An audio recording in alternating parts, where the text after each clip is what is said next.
Good morning, students. Now we will move further with the revolt of 1857. Last SS के video में हमने ये देखा था कि कैसे ब्रिटिशर्स इंडिया के ऊपर रूल करना चाहते थे।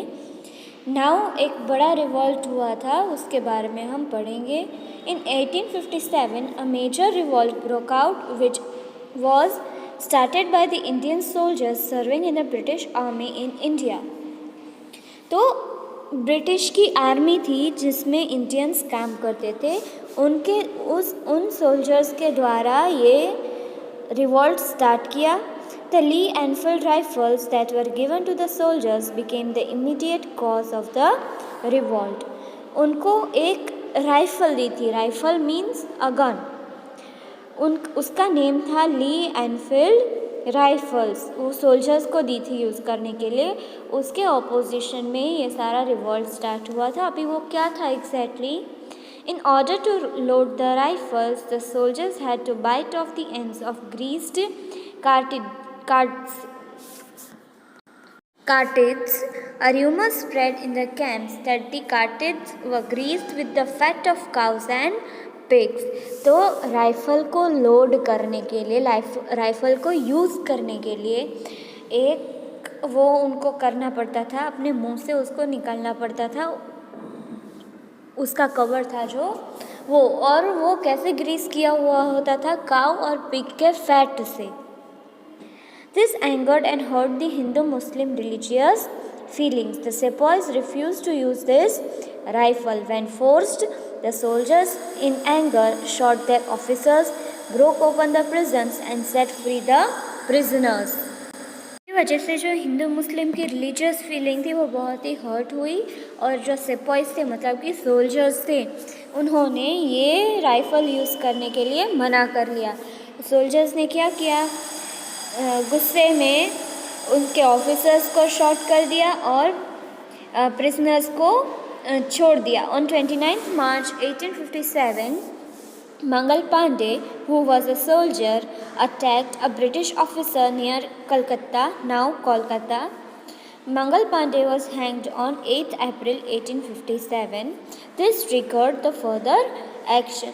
तो 29 मार्च 1857 को मंगल पांडे जो थे वो एक सोल्जर थे, उन्होंने एक ऑफिसर को वहाँ पे शूट कर लिया था, और इनकी एक्शन की वजह से उनको फांसी दी गई थी 8 अप्रैल 1857 को। और ये जो वजह थी वो एक बहुत ही बड़ा मुद्दा बन गई थी सबके लिए, और सबको एक्शन लेना था।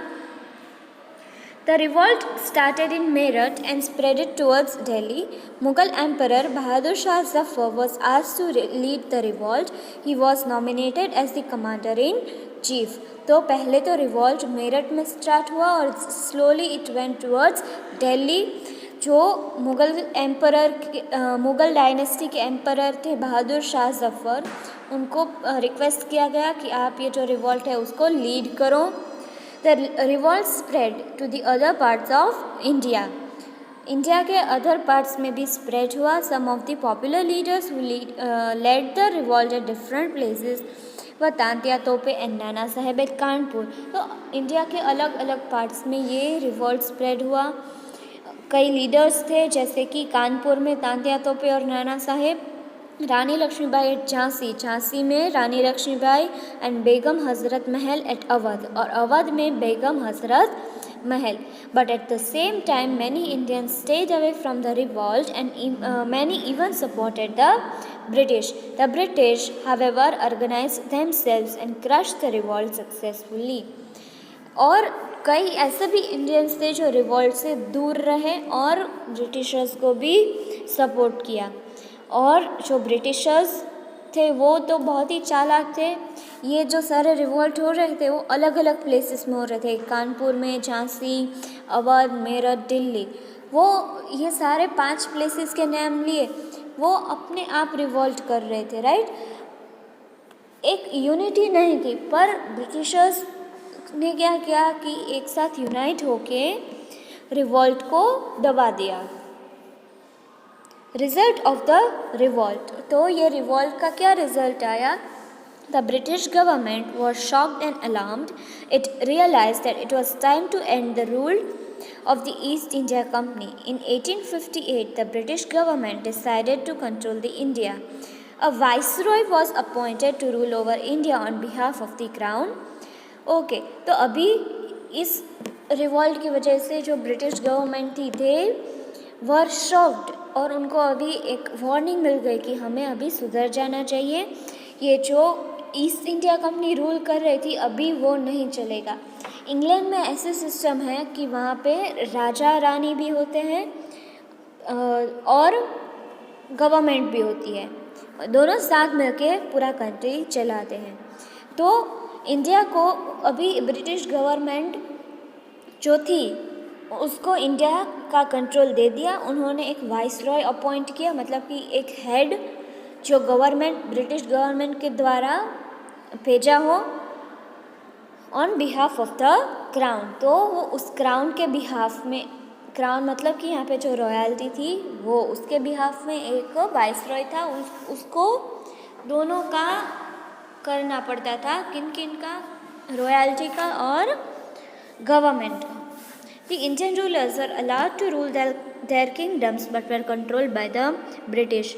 The people of the country were promised freedom to follow their customs and practices. On the other hand, the Indians realized that if they unite themselves, they could out the British from the Indian soil.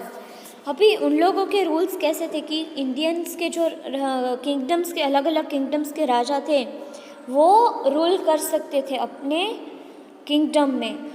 उनके India के लोगों को अपने customs duties follow करने की भी freedom थी, पर ये सब वो कंट्रोल करते थे. कौन? जो वाइसरॉय था वो. और उस दूसरी तरफ इंडियंस को ये रियलाइज़ हुआ कि वो अपने आप यूनाइट अगर हो जाए, पूरा इंडिया अगर यूनाइट हो जाए तो it will become very easy for them to say no to British. उनको अपने घर भेज सकते थे. Now reasons of failure. The British were organized and many Indians sided with them. The British had superior weapons and greater military strength. The Indians lacked unity and a strong leadership. तो fail क्यों हुआ ये? क्योंकि Britishers थे वो organised थे और कई इंडियंस जो थे वो भी ब्रिटिशर्स के साइड थे, तो उनको एक बहुत ही बड़ा बेनिफिट मिल जाता था. ब्रिटिशर्स को के पास सुपीरियर मतलब अच्छे वाले वेपन्स थे और उनकी जो मिलिट्री स्ट्रेंथ थी वो भी बहुत ही अच्छी थी. और इंडियन में क्या था कि उनके बीच में यूनिटी नहीं थी एंड उनकी जो लीडरशिप थी वो भी बहुत ही वीक थी. अगर हमारे पास अच्छा लीडर होता तो शायद ही हम उसी टाइम ब्रिटिशर्स को उनके कंट्री भेज सकते थे, पर ऐसा नहीं हुआ. I hope that you understood till here. Thank you.